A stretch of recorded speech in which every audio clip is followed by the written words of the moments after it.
ассалому алайкум ҳамкасбон ва табибони мушфиқу меҳрибон. ростӣ ҳамин қадами шумо бошаду ҳамин қадами шуморо ман буста кунам. ҳазор раҳмат ба табибон дар ин рӯзи сахтӣ, дар ин рӯзи вазбинӣ ҳамроҳи халқ ҳастанд.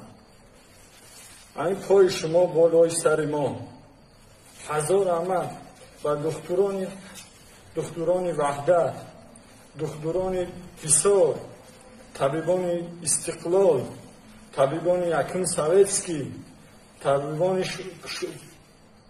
кулобшаҳр, табибони тамоми ҷумҳурӣ, касоне ки имрӯз бо халқ ҳамроҳ ҳастанд, дар кӯмаки халқ ҳастанд. ҳазор раҳмат ба шумо ва ба он табибоне ки имрӯз халқ ба онҳо муҳтоҷанд, бо бонаҳои гирехтанд. имрӯз рӯзи сахтӣ дар ҳамроҳи халқ нестанд, гирехтанд, бо баҳонаҳои дар ҳар як кунҷе ба ҷо шидан. бовар ки ман шарм меояд. дар рӯзҳои тинҷӣ ин халқ барои шумо дар кор буд. барои шумо ин халқ дар кор буд. имрӯз рӯзи сахтӣ омада халқ шумо ҳар ҷо гирехтаем, рафтаем. ин айб нестаи, шарм нестаи.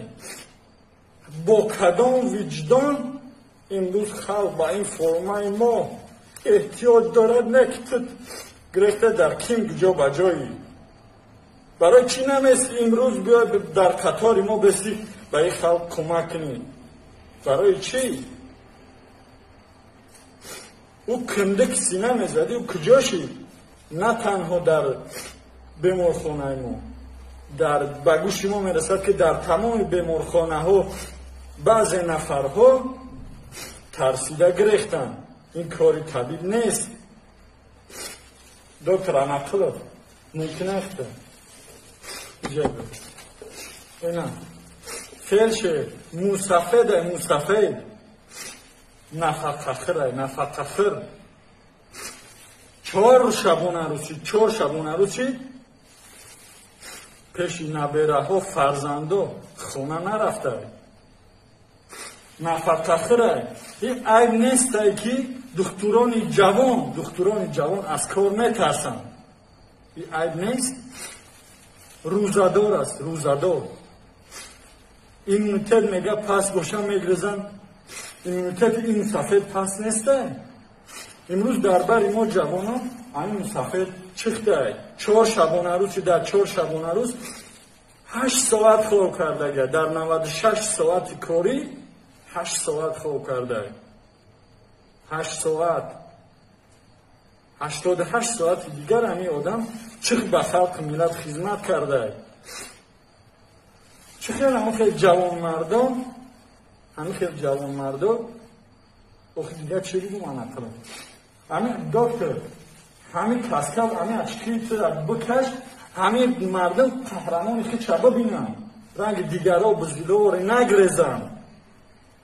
бикаш Анақилов, бикаш. ин мусафед нафақахир аст. ина имрӯз нафақахир кор кеса ҷавонон ай кор гирехтанд. ҷавонон ина марҳамат, ина нафақахир. доктор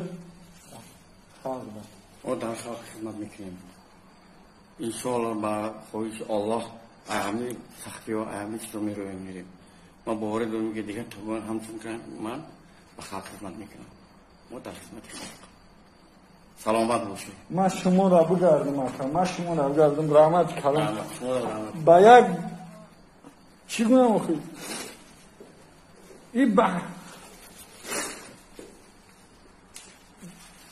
در امقل پدر بابای ما میشوه امروز چه به خلق خدمت کرده سی بعضی نامردا ای کار گرفتن. تو میای روزی دیگر همه تینجی میشه و انشاءالله همه تینجی میشه. تو روزی دیگر میای من سوال میکنم در این روزی سختی تو در کجا بودی؟ با کدام روح بر روی من نگاه میکنی؟ چی جواب میگویی؟ چی جواب میگویی؟ ما گریختم. این برای طبیب عیب است. مردم تاجیکستان گفتنیم که من روز اول در خدمت شما بودم و دیگران بودن. امروز بعضی طبیب های ما خدمت صافدلانه کردن، امروز در بستر بیماری هستن بعضیشون و آنها شفای کامل، شفای عاجل. میگم رحمت به آن طبیبایی که امروز خیر با طبیب بلند در بسترش دارن. هزار رحمت برای خدمت های شما. این سخن های ما به شما سخت نرسه، به شما تماما علاقمندی ندارد. اون به آنهای علاقمندی دارد که آنها خودشون میدونن. از خلق التماس میکنیم، خواهش میکنیم که در جاهای جمعیتی نقاب بندن، به نقاب نگردن. التماس میکنیم خدا نگهبانتون. ما با شما هر قدری که میتونیم از اون میرسه به شما خدمت میکنیم. رحمت کلام. خدا نگهبانتون. ما شما را دوست می‌داریم مردم. ما شما را دوست می‌داریم. ما هم پدر داریم، مادر داریم، ما هم فرزند داریم. ما شما را به مانند پدر و مادر، به مانند فرزند من همین خیر میدونم. من دیگران را همین خیر میدونم. خدا نگهبانتون.